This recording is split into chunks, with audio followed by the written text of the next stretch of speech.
Good morning. So last week we discussed, we zoomed in on Kaddish and the reasons for why we say Kaddish in Aramaic. One of the topics that came up in that context was the idea that the malachim, that the angels, do not understand Aramaic. And today I'd like to sort of zoom out and talk about the broader topic about prayer in Aramaic and the malachim understanding or not understanding Aramaic. I specifically do not want to get into, as much as possible, I want to avoid getting into specific prayers today. Like, you could go through Yukum Pulkan, Machi Umase, we say in Slichas.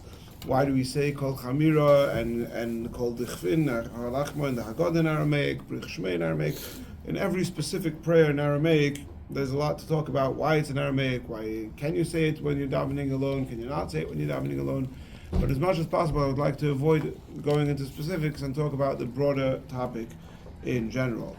Having said that, it would be remiss of me not to mention, in continuation to last week, that there is another reason brought by the Zohar as to why Kaddish is said in Aramaic, and it's kind of the opposite reason that we said last week, and the Beis Yosef brings it in Siman and Vav, and a lot of the discussion on Malachim in Aramaic is impacted by this, and that is, as Zohar says, that whereas there's two types of Malachim, there's Malachi Hasharis, they are literally the ministering angels, and then you have the Mekatrigim, the prosecuting angels, and the bad guys.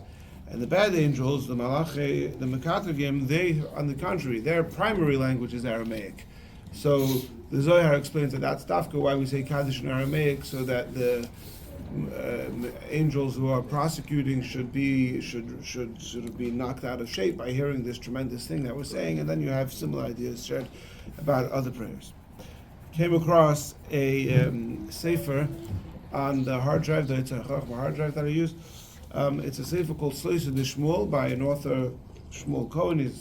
I don't know who he is. I know that he's authored quite a number of svarim that are on that hard drive. And here he has an entire sefer, over 800 pages, just on this specific question of prayer in Aramaic. Over 800 pages devoted just to this topic.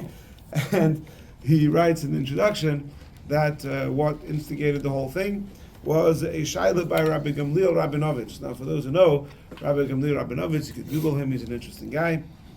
But he's always asking these sort of random, interesting questions.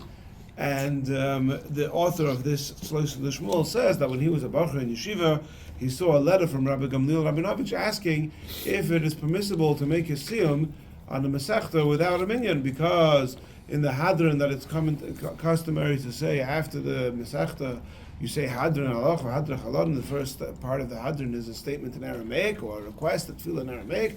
So are you allowed to say a Hadron without the tefillah? And I must say that that's a shaila that is very typical. We could very well imagine Rabbi Rabinovich asking this question and sending this letter to different people to hear what they would say about it. So this letter actually inspired the writing of a 800-page book about this topic. Of course, we're not going to cover all 800 pages today, but hopefully we are going to get a meaningful overview of the topic and a takeaway. So let's start with the Gemara. The Gemara is in two places. The first one we're going to mention is in Soita Daf Lamed Gimel Lamed Aleph, where in the seventh parak of Soita, the Gemara Mishnah says that whereas there are certain things which must be said in Lashon HaKodesh, in Hebrew, Shema, and etc., Birchas Kohanim, certain things, tefillah, prayer, can be said in any language. And on that, the Gemara asks, tefillah b'chol lashon, can prayer indeed be said in any language? V'hamer Rabbi Yehuda said, a person should not request for his needs in the Aramaic language. For Rabbi Yochanan said, anybody who asks, who makes his requests in Aramaic, the ministering angels do not pay heed to him, because the angels do not understand Aramaic. So how could the Mishnah say that you are allowed to daven in any language you want? Surely you're not allowed to daven in Aramaic because the angels don't understand Aramaic. And for the Gemara, it depends if you're davening privately or with a tzibur, with a community, with a minyan. And Rashi explains that what do you need the angels for? You need the angels to deliver your prayers, to bring them to be heard on high.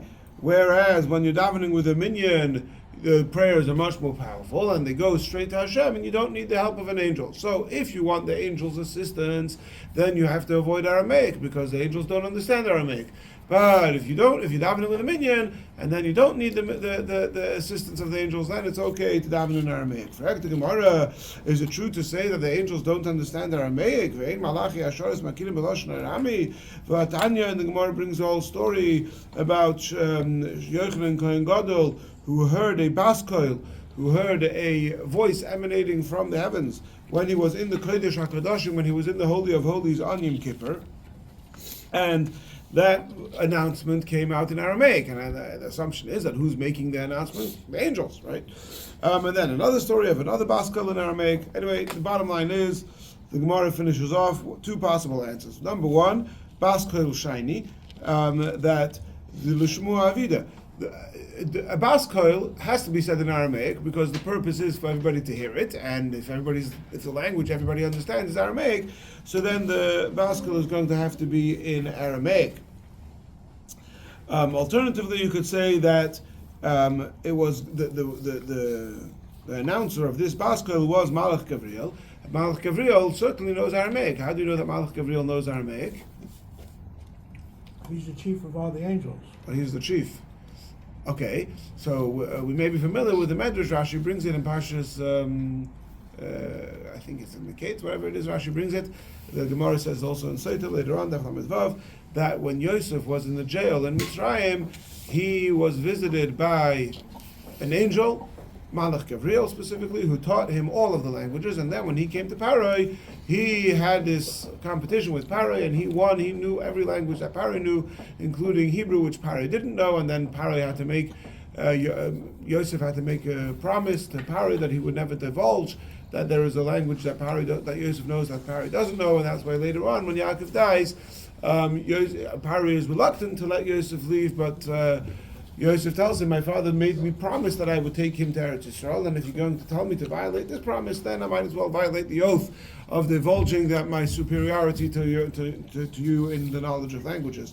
And we see from that story that Gavriel knows all languages, including Aramaic, so it could be that the announcer of the baskoil that Yochanan Kohen Gadol or Shimon HaTzadik heard were Malach Gavriel. So we have two answers, but essentially they're the same, that they're an exception to the rules. There are certain angels, whether it's Gavriel or whichever angels are in charge of the baskoil department, they know Aramaic, but most angels, they don't know Aramaic, and therefore the angels who your average Joe is going to use to bring his tefillas to Hashem, he does not know Aramaic, and therefore, unless you're with a minyan, when you don't need the angels, if you're davening without a minyan and you need the angels, you have to say, you have to avoid Aramaic. A similar Gemara appears in Shabbos Daf Yud Beis Amud Beis, where the Gemara says, Amar Abba Bar Chana, Kavaz Lilun Basrei de Rabbi Lazar l'Shuyula B'Tficha. When I would follow Rabbi Lazar to request to visit a sick person, Zimnan Amar, sometimes he would say, Hamakom Yivkdach L'Shalom, Zimnan Amar Yidkirnach. Whatever, he brings different versions of what his prayer was, but the point is, it's in Aramaic. How could Rabbi Lezer pray for the welfare of the sick person in Aramaic? So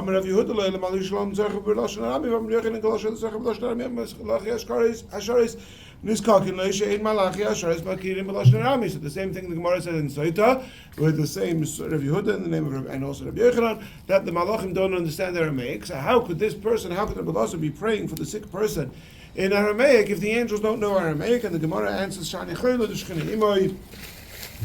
a sick person, when you're praying for a sick person in the presence of the sick person, it is okay to use Aramaic because the Shekhinah is present by a chayla. There is this idea, Rashi brings in Parshas Vayechi, that the divine presence is readily available at the bedside of a sick person, and so if the Shekhinah is right there, so then you don't need the angels, because the Shekhinah is right there, and Hashem could, so to speak, hear you right away, and so you don't need the angels, and therefore it's okay to talk in Aramaic.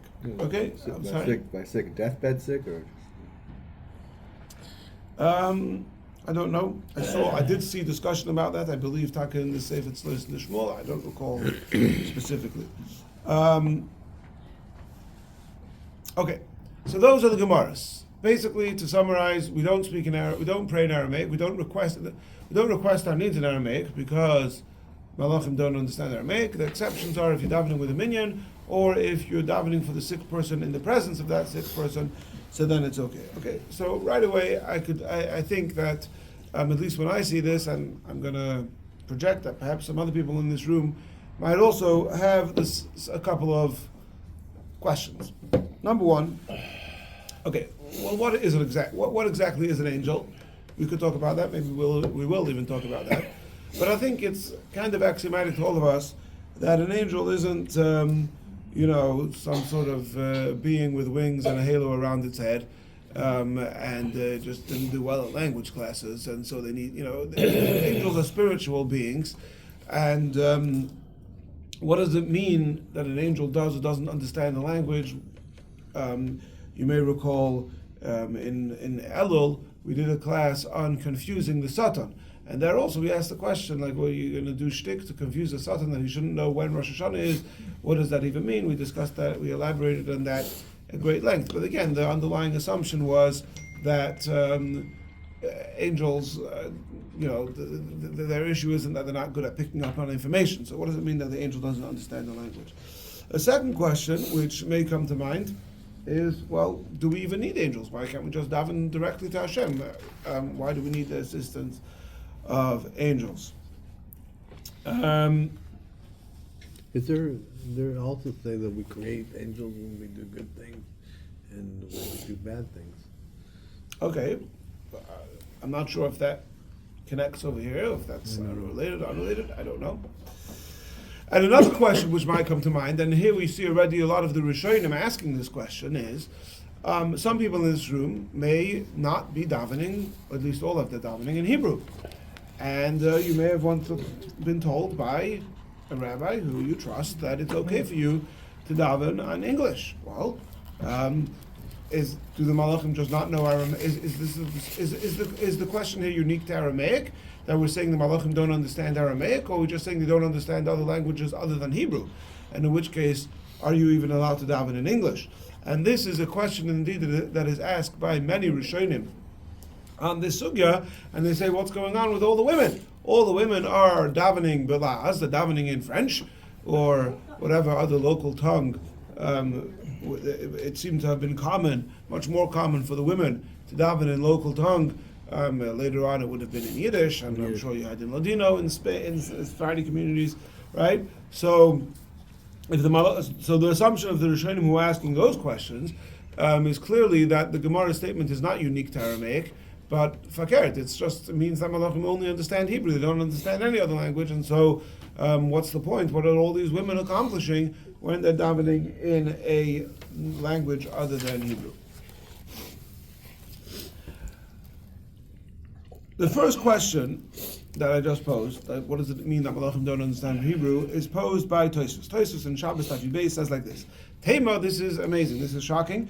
The angels even know what people are thinking. And they don't know Aramaic.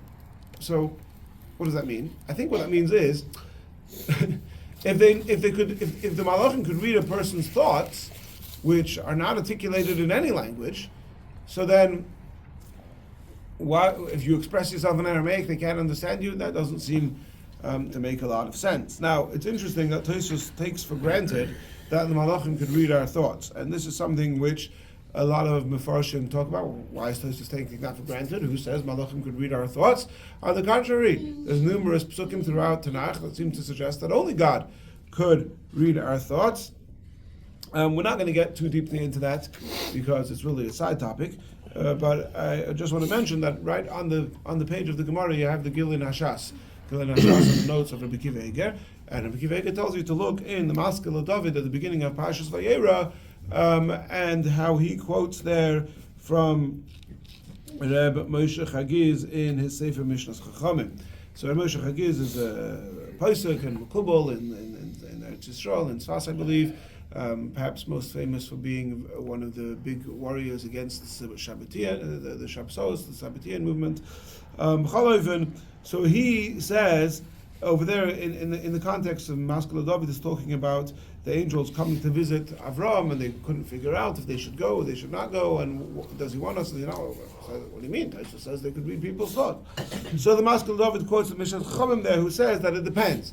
There are the articulated thoughts and there's not articulated thoughts. The Medrash says, in other words, even articulated meaning to the person himself. The way he says it is, and this sort of follows the ancient understanding of how things work, that he says, well, so long as the thought is in the kidneys, then only Hashem knows it. But once it is already emerged from the kidneys into the heart, so then the Malachim could also understand it. Yeah, but I think what he means is, he quotes a Medrash, Precious Rabbah, that even before the thought is formed, it is revealed to Hashem. So I think what he's saying is that when the psukim that say that only Hashem knows a person's thoughts, it means Hashem knows even the thoughts even before you know them. But once you've started entertaining a certain thought, so then perhaps the Malachim also have access to it. We're not going to get too deep into that question, but the point is that Malachim, what does it mean that Malachim don't understand Aramaic? Now, the Rosh says, the Rosh is not in Shabbos, the Rosh is in Brachas Perek Beis, and the Rosh says over there that, of course, the Rosh quotes this from Tosfos, so it's not published in the Tosfos that we have on the page. It's different Tosfos, so we're not going to get into that discussion now. But the point is, the Rosh quotes a Tosfos that says that when we say that the Malachim don't understand Aramaic, we don't mean that they don't understand it. We mean Lashon ze meguna be'eineihem lehizakek loi.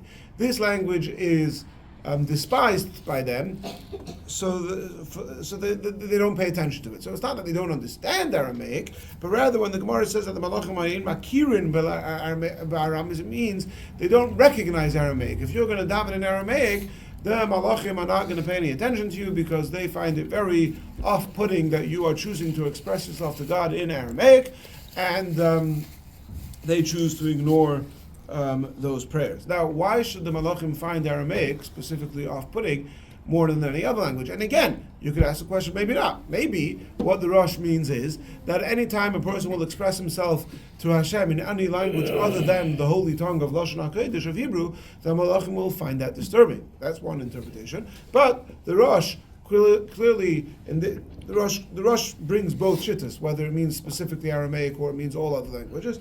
In this particular passage in the Rosh, he's going with the approach that it means specifically Aramaic, and he's saying that the Malachim specifically find Aramaic to be, they despise specifically Aramaic. Why so? So the Ba'adana Yom Tif on the commentary, on his commentary in the Rosh, he says, well, I'll tell you why. Because Aramaic is very similar to Hebrew. It's kind of a distorted Hebrew. Right? We would say it's a Semitic language, right? So it's a distorted Hebrew, and if you're talking to God in a distorted language, the Malachim don't like that. And the Badani Yom finishes off that if so the same should hold true of Arabic, because Arabic is also a distorted Hebrew, as he quotes the Rambam saying this, and so therefore says the Badani Yom, according to this, you should avoid also prayer in Arabic. Now, of course, this touches upon the whole question of the history of Hebrew. Where does Hebrew come from, and how does it develop from Hebrew into other Semitic languages? We touched upon this a few weeks ago in the Parasha questions in Parashas Vayigash, where we saw Yosef talking to his brothers in Hebrew, and so there's different opinions as to how Hebrew comes to be. And again, not something we're going to have time to get into in depth right now. But I wanted to say that if you take the approach of the Madani Yom Tif, that you're only allowed, the Malachim only appreciate pristine language, but any distortion of a language they don't like, so then it's okay to daven in French and it's okay to daven in German, but English, which is basically a distorted mishkabab, a distorted mixture of German and French, so maybe we should avoid davening in English according to this, but that's just a joke. Yes? Okay, so I did listen to the recording from last week, which, if found really interesting, fascinating actually. And Thank you. I don't think you covered this, but this concept of saying the words in kavana, is it possible that you talked about the angels picking up on our thoughts?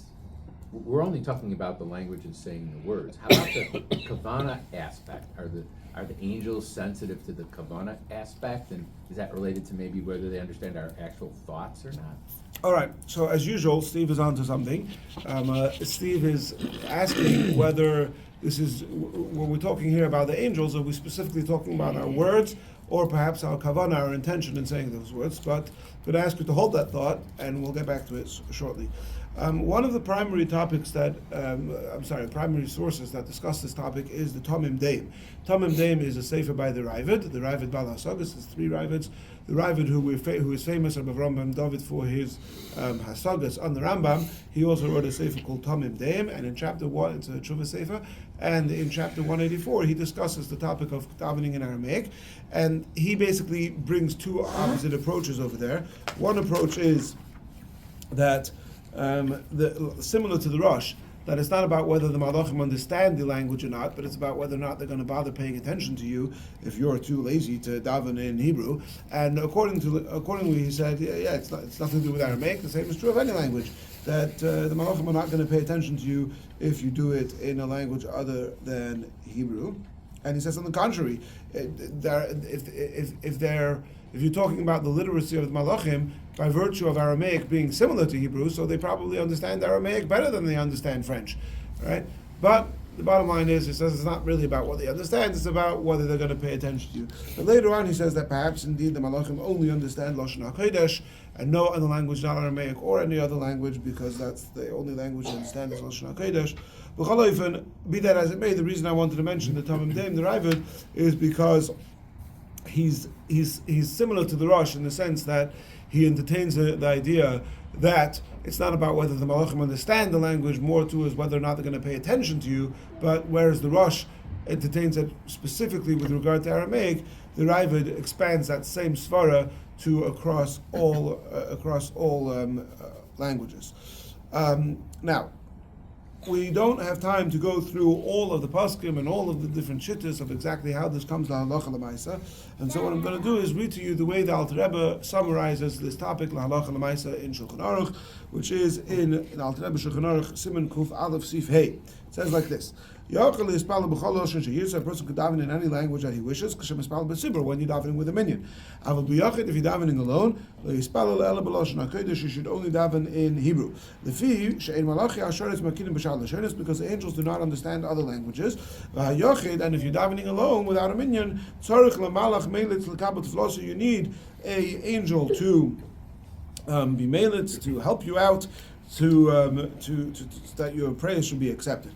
If you're with a minion in Tzorich l'meilitz, then you don't need the meilitz. You don't need the help of the angels. Hashem does not despise the strength of the minion. Now, what about women? Who it's their custom to daven in Laz, and Laz originally meant French, but I think the way the Alter Rebbe uses Laz just means in a foreign language other than Hebrew. We're talking about the prayer of the Amidah, which they are obligated to say just like men are obligated to say. So some people say that we could judge these women favorably, to say that the idea that an individual should not daven in another language other than Hebrew, it's only referring to when you're making personal requests. You're davening for a sick person, or for any other individual pain or need that you have in your own personal life. But a prayer which is fixed for the entire congregation. In other words, like the Amidah, then even an individual could say it in any language. Now, according to this, what we're saying is that the idea of Aramaic is not specifically to Aramaic. It's all languages. All languages the Malachim don't understand. The only language they understand is Hebrew. However, we're broadening the horizons of what it means to daven with a tzibur. It doesn't just mean to daven with 10 people in the room. It means if you're saying the same thing that the tzibur are saying. So the tzibur are saying Amida or whatever other things the tzibur are saying. I guess by the same token you could expand it to slichas, where there are certain passages in Aramaic the whole community is saying slichas. And again, of course, this does really goes back to the Gemara itself. Like, what does the Gemara mean when it says Sheol Tzrachav? In the context, it's clearly not referring to the Hamidah. But b'chol ofen, here we're saying that perhaps any prayer request that a person makes that is the same as that which the entire congregation makes can be said in any language, and it's only individual requests that have to be said in Lashon HaKodesh. Alternatively, says the Alter Rebbe, v'yesh l'amdu aleim zchus acher, another way to justify the practice of these women praying in the local tongue, that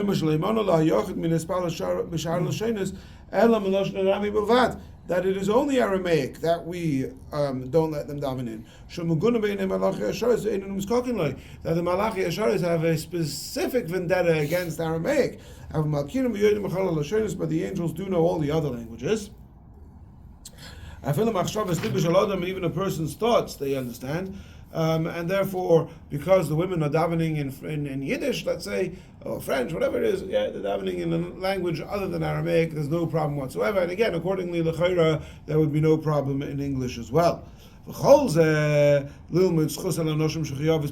is only a sort of post facto justification of the women who are obligated to daven. Why are they davening in another language? And they don't take the time to study Hebrew in Pirush HaMilos to know the meaning. But a person who is not, in the context, I think it means a person who doesn't have the capacity to learn Hebrew and translate it. She doesn't understand Hebrew, even though he is able to read Hebrew. So again, I think this is actually something which is very common nowadays, that you have people who people, whatever it is, who grew up without the knowledge of understanding the translation of the Hebrew, and so when they but they know they could read Aleph Beis, they could read Hebrew, and so when you open the Siddur, they might have two options: either they could read the Hebrew side of the page and say all the words but not understand what they're saying, or they could read the English side of the page and say all the words and understand what they're saying. So what's better, to say the words of the Amidah or of the prayers in Hebrew and not understand, or to say the words of the prayer in English and understand what you're saying? Says the Alter Rebbe, in that case, even though he could daven in Hebrew, but it's better for him to daven mutav sheyispal b'lashon Shem. Even it's preferable that he daven in a language that he does understand, even if he's davening without a minyan, in order that you should have kavanah. That touches on your point, Steve. Rather, better than that he should pray in Hebrew without having kavanah, because davening without understanding what you're saying is void. In other words, just the mitzvah of davening isn't to say words; it's to pray the words. Right? So just to say the words without knowing what you're talking about is null and void. Of course, this topic of whether it's preferable to daven in English or in Hebrew is there's a lot more to unpack over here, because first of all, the Alter Rebbe is saying that it's better to learn Hebrew, like when he talks about the women. Here he's talking about somebody who doesn't have the capacity to learn Hebrew. Well, maybe you do have the capacity to learn Hebrew, right? What exactly defines that? Secondly, the case over here the Alter Rebbe is talking about is a person who doesn't understand Hebrew at all. What if you do understand Hebrew, and you, especially nowadays, you have the Siddur with English, you even have interlinear Siddurim with English, so you could say the Hebrew words and know what you're talking about. It might be more comfortable for you, you might be more fluent or more familiar with the meaning of the English words, but that doesn't mean that you can't daven in Hebrew and know the English words and know what they mean as well. And so certainly, if you're able to daven in Hebrew and know what it means, that is certainly better. Again, we're not here to paskin very specific. Every individual can discuss with their personal rabbi, mashpia, specifically what they should do, but that's just an overview, and again, that's how the Alter Rebbe summarizes the topic. So let's summarize ourselves.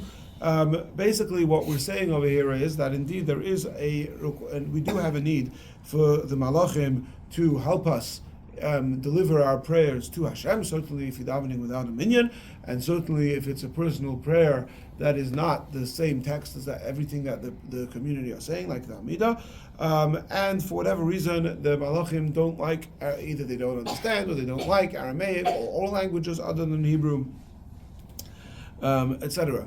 Now, I just want to point out the thought, which I didn't see this anywhere, so just take it as a suggestion, that one of the interpretations we saw, the Ravid and others, is that the Malachim, they despise this. Why do they despise it? Well, it's kind of, you get the feeling that what they mean to say is that if you're not taking the time if you're too lazy to daven in Hebrew, well then that doesn't please the Malachim. And so perhaps this can kind of lead into what the Alter Rebbe was saying. Well, that's talking about somebody who can daven in Hebrew and who's just too lazy to do so, whereas somebody who legitimately doesn't know Hebrew and he quote unquote can't daven in Hebrew, so then that's not something that the Malachim would have a problem with. Again, just a suggestion, take it or leave it. Now, I mean, does that mean that the Malachim, when they receive our davening, they're taking some judgment as to our status and capabilities? That certainly seems to be the suggestion. If you say that the idea is that the Malachim don't pay heed to Aramaic because they find it distasteful that you're davening in Aramaic, so then that's quote unquote their personal taste. Now, Rabbi, so my question was, even if you know how to daven in Hebrew, but if you don't understand all the words, then is that an issue? Is that a problem?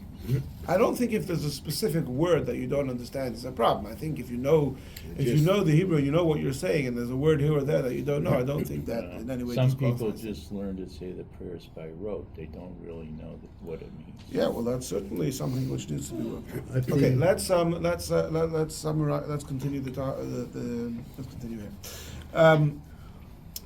Okay.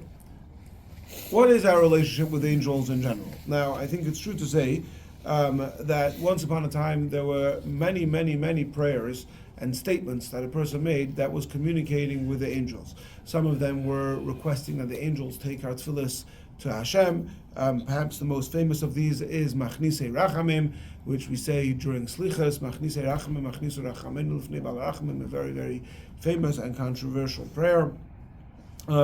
But certainly once upon a time there was dozens, hundreds, and possibly even more than that of these prayers in the liturgy throughout the year.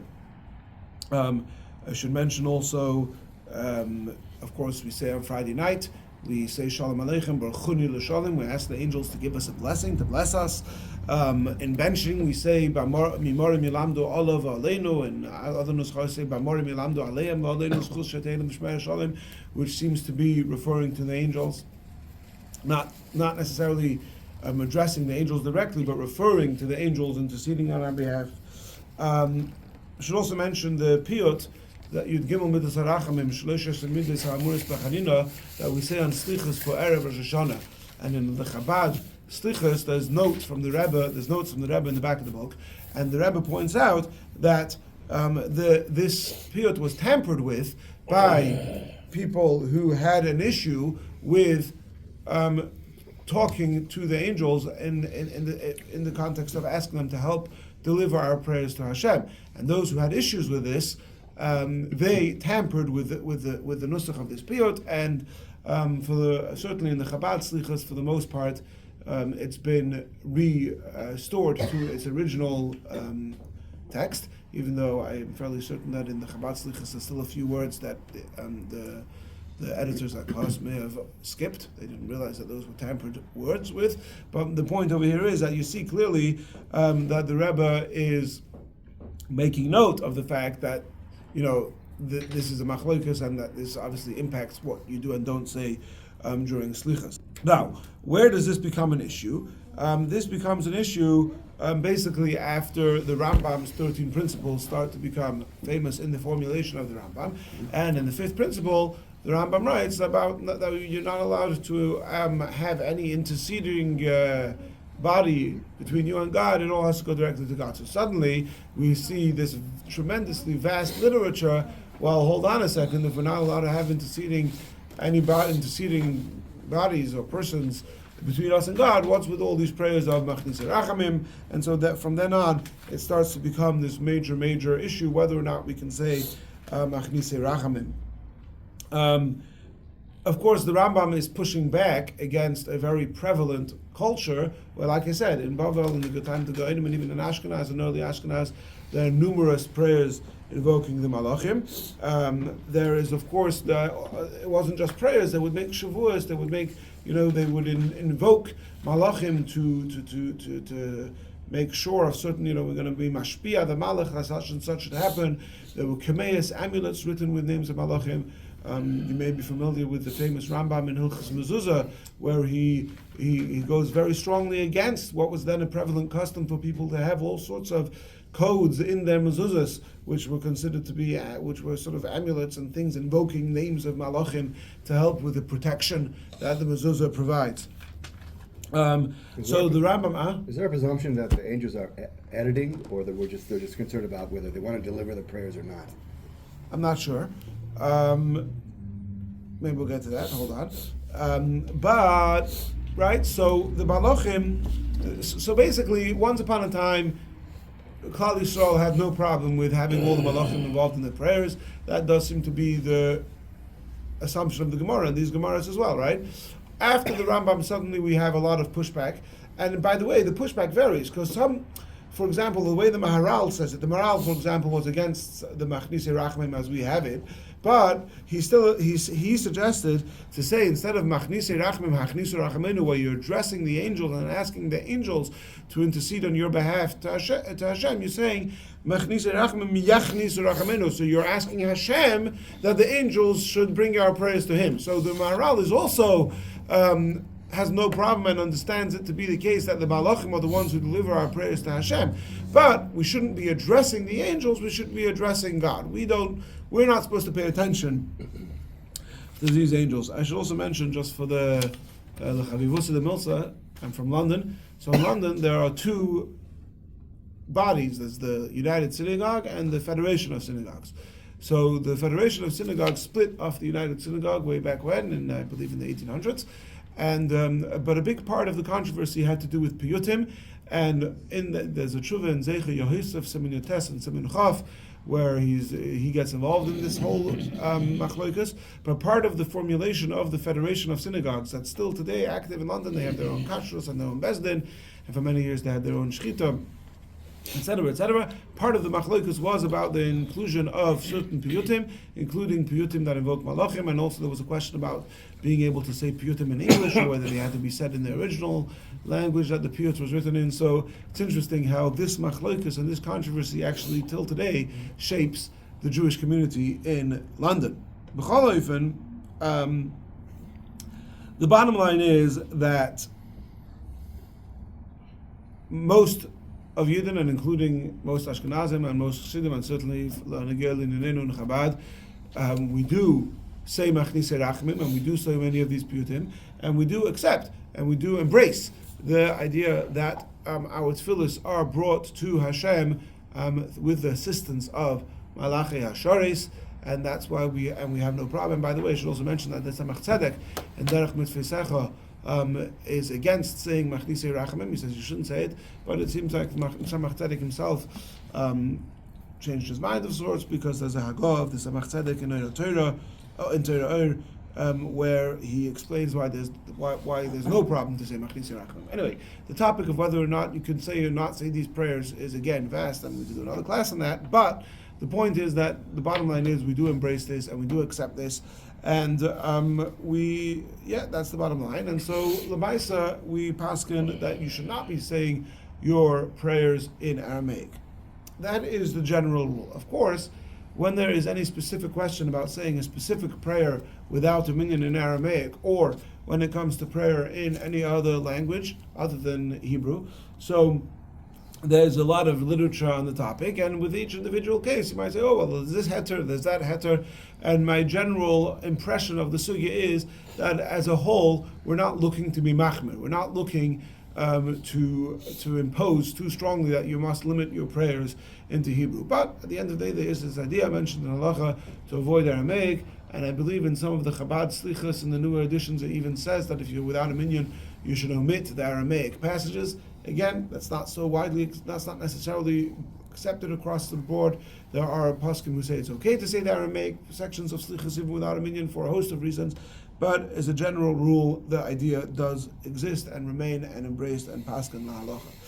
However, lahagdol Torah lahadira, I do want to finish off with a way of understanding this whole notion from a very Maimonidean perspective, right? So the Rambam himself, he is not all too into malachim, as you could well imagine. And so if you want to take that type of approach, how do you understand this whole idea of not davening in Hebrew because of the Malachi Hasharis? And of course, I should mention that there is one place where the Rambam does bring a statement that a person should say to the Malachim, Hiskabdu Muchabadim. The Gemara says that before a person goes to take care of his bodily needs, he should say to the angels, Hiskabdu Muchabadim, sort of politely asking the angels, you remain outside the bathroom, you don't come inside with me. And of all people, the Rambam himself does in fact bring that, I don't know if the word is tefillah, but that communication to the angels. And of course, those who are doigel, those who carry the Maimonidean banner, so they grapple a little bit with what's going on. Why does the Rambam bring this? It doesn't seem to fit with the Rambam's general Weltanschauung. However, let's stay focused over here. How do we understand this idea according to the Rambam, this Gemara? So the Eliyahu Rabbah in Siman Samach Beis brings a kolboy, and the kolboy says as follows. And a very similar idea is brought by the Meiri, and this I found in the Shmuel Sefer, where the Meiri basically says the very similar thing to what I'm going to share with you from the kolboy. And the Meiri is found in his Chedushim on Masechta Shabbos Daf Yud Beis, where the Gemara is, and additionally in the Meiri has a sefer called Chibur HaTshuva, which I think I mentioned in the past. The Rebbe once said, if people would learn Chibur HaTshuva, people would have less problems. So the Rebbe seemed to be a fan of Chibur HaTshuva to some extent, and in Chibur HaTshuva, Maimer Beis, Perek Yud Beis, the Meiri elaborates on this at great length and explicitly, and over there the Meiri explicitly connects us with the Rambam's whole approach to what angels are exactly. And here goes. I'm going to read it to you the way it's said in the kolboy. Obviously the Meiri is not exactly the same, but the gist is, the idea is the same. Says the kolboy, Tzorich kol bal seichel is beinen. Any intellectual person should contemplate. The malach obviously, Rabbi Yehuda doesn't mean. Well, it says ri. Ri could mean Rabbi Yehuda or Rabbi Yochanan, both of whom make the same statement here. So he doesn't mean that that when a person davens, he should be addressing his requests to the angels, that the angels should help take your tefillah to Hashem. And he brings a Yerushalmi that says, don't call out to the angels, just call out directly to Hashem. Ela biur hamaimer. Rather, the meaning of the statement of the Gemara is Shabar lahar lahadam, that it is coming to remind a person lechavin b'tfilosei, to have kavana during prayer. Or the because Aramaic is a foreign language, and people are not fluent with Aramaic. Obviously, that's a very subjective statement. It would be natural for a person to become confused when speaking Aramaic. Here, it's not readily, your kavana is not readily available to you when you're talking in Aramaic. So that's why you should avoid Aramaic. So what does it mean that the Malachi Hasharis, the angels, the ministering angels, don't understand Aramaic? By this, that they say that the Malachim don't understand Aramaic. The angels doesn't mean angels. It means the person's capacity, his koiches, his attributes, his capacities, his intellect. Malachim refers to the intellectual properties that a person has, and the Malachi Hasharis don't understand Aramaic. It means to say that your own intellect is not going to remain focused when you're speaking in Aramaic. Just to paraphrase a couple of lines here from the Meiri, he says, what does the Rambam say? That a malach is a person's intellect. And so, when we tell you that a person shouldn't daven in Aramaic, we mean that a person's own intellect is going to get confused by understanding Aramaic. Now, I have to acknowledge that, so on the one hand, this is a very good Maimonidean approach, and if our friend Ari was here, he would be very excited. He would totally embrace this approach. Of course, it's not so smooth because, so what does it mean that if you're with a minyan or if you're in the presence of the sick person, it is okay. Okay, so you could answer it that when you're with the minyan, presumably the minyan, I think the Meiri himself says this, that presumably the minyan is going to choose a language that works for everybody. So if the minyan is choosing Aramaic, it must be that they're taking into account that that's the language that the community best understand. Similarly, you could say that if you're in the presence of the sick person, so you're going to be hyper focused. So you're whatever it is, you could find ways to explain it. But I'm just saying that in the words of the Gemara, in the context of the Gemara, this approach might be difficult to justify. But if you have a Maimonidean approach to prayer and to angels and to in general to the difference between Lashon HaKodesh and all other languages, so then this might be an approach that works better for you. But like I said, Lahagdal Torah Lahadira, of course we'll mention this, but Lahalacha Lamaisa, we do paskin that at least as a rule, one should pray Dafka in Lashon HaKodesh in Hebrew, and of course, like we mentioned, that is the rule, but the exceptions to the rule are also many, and everybody should consult a local competent Orthodox knowledgeable rabbi for specific guidance.